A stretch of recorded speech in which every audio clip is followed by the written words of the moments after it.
அவன் செத்த அன்னைக்கு ரொம்ப வருஷத்துக்கு அப்புறம் சாவு மேல நாங்க குறியாட்டம் போட்டோம்.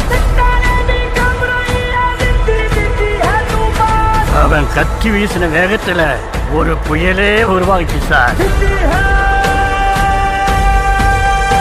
அந்த புயல் நராட்சியில் இருக்கிற ஒவ்வொருத்தருக்கும் உசுர குடத்துக்கு.